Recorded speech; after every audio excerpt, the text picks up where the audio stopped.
Mesdames et messieurs, bonjour, je m'appelle Nyangor et aujourd'hui j'ai encore été choisi pour vous donner le message de Dieu.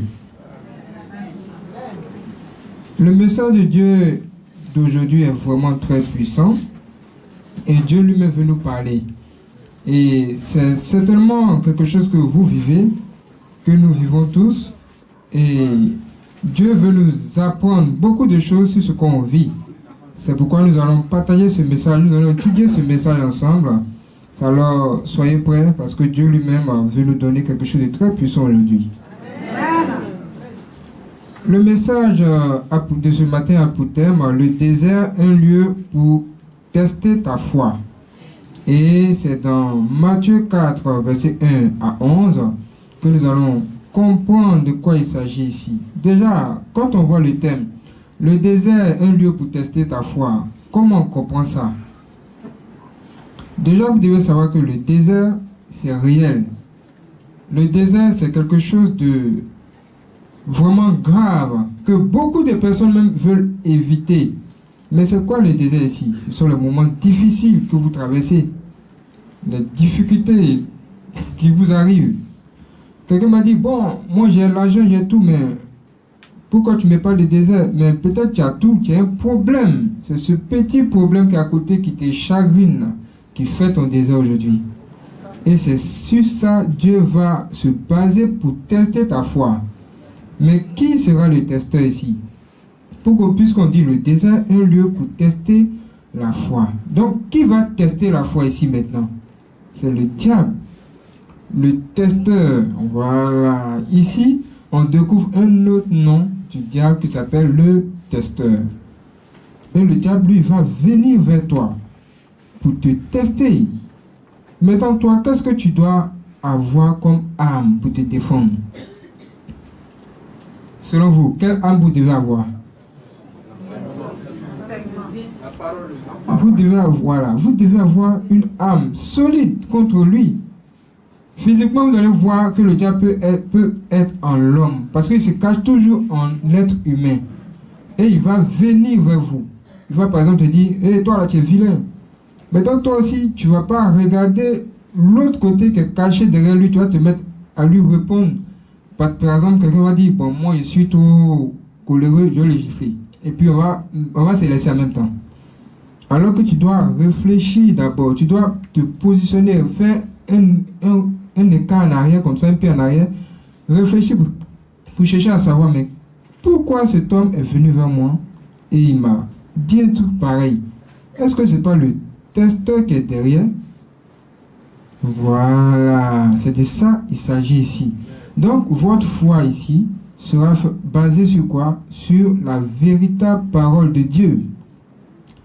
Et si vous n'avez pas cette parole-là en vous, le testeur va vous gagner.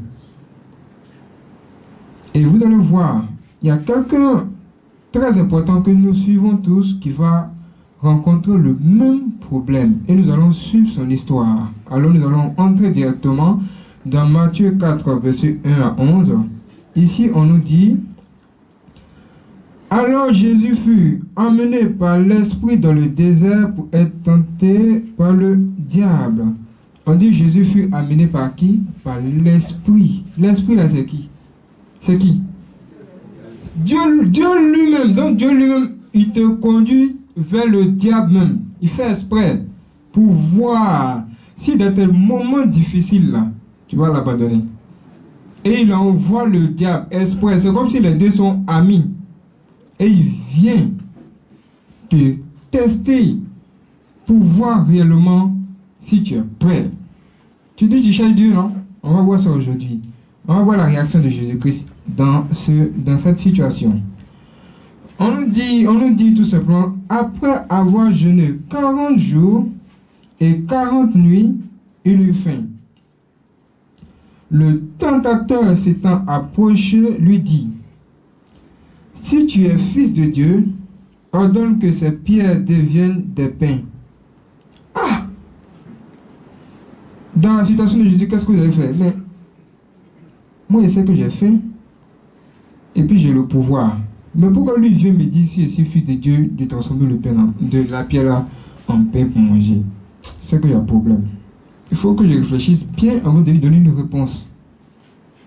Qu'est-ce que Jésus-Christ va dire? Jésus répondit, il est écrit. Ah, on te dit de transformer la paix là en pain. Toi tu parles de Bible. Tu parles de la parole de Dieu. De quoi tu parles ici? Vous voyez que c'est un peu compliqué, hein? Mais c'est cette parole-là qui est une âme très puissante qu'il faut avoir pour répondre à Satan ici. Donc il va prendre la parole de Dieu pour dire, il est écrit, l'homme ne vivra pas de pain seulement, mais de toute parole qui sort de la bouche de Dieu. Voilà, qui sort tout simplement de la bouche de Dieu. Franchement, c'est un peu compliqué. Allons-y plus loin pour comprendre encore plus. Le diable le transporta dans la ville sainte, le plaça sur le haut du temple, et lui dit, si tu es fils de Dieu, jette-toi en bas, car il est écrit, il donnera des ordres à ses anges à ton sujet, et ils te porteront sur les mains, de peur que ton pied ne heurte contre une pierre. Hein? Là, le diable ne parle plus de pain, hein?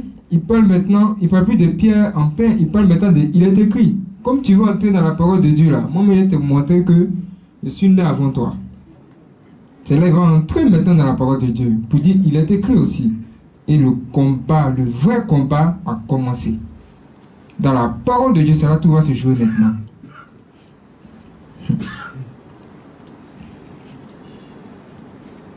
Voilà, il ordonnera, voilà.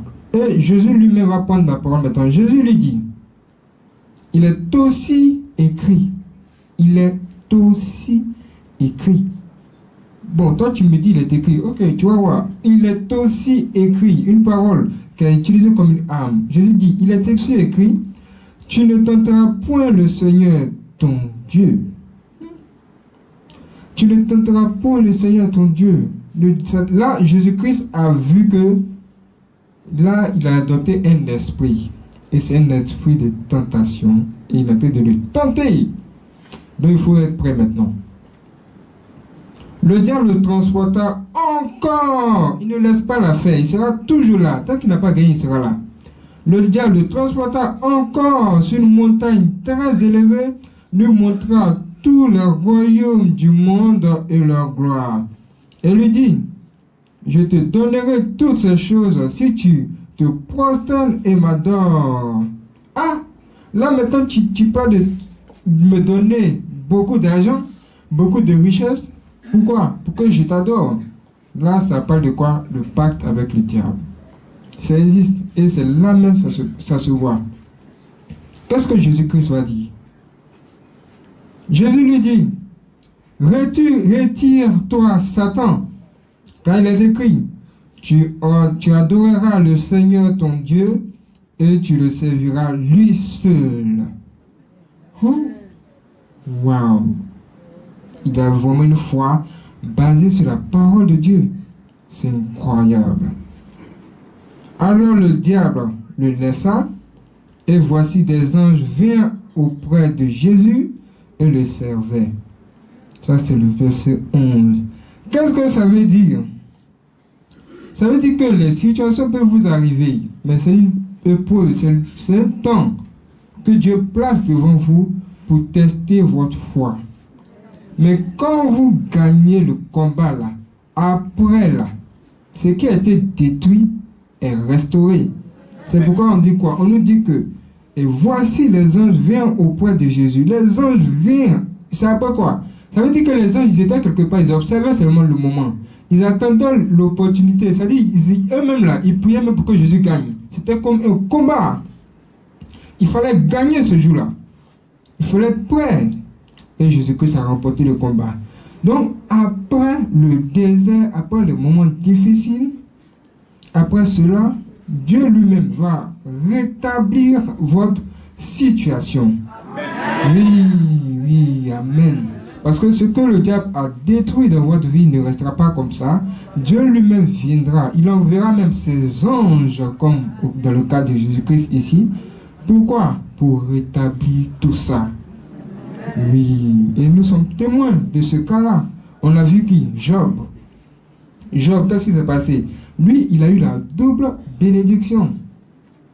Quand on lit dans Luc 4 également, on nous dit que après cela, Jésus-Christ a été quoi? Rempli de la puissance du Saint-Esprit, de Dieu lui-même. Et sa renommée se répandit où? Dans tous les pays. Et tout le monde allait parler de lui. Ce que le diable voulait te donner là, Dieu lui-même, après le désert, te l'a accordé. Et même plus. Voici le message très puissant de ce matin. Que Dieu lui-même soit béni. À bientôt.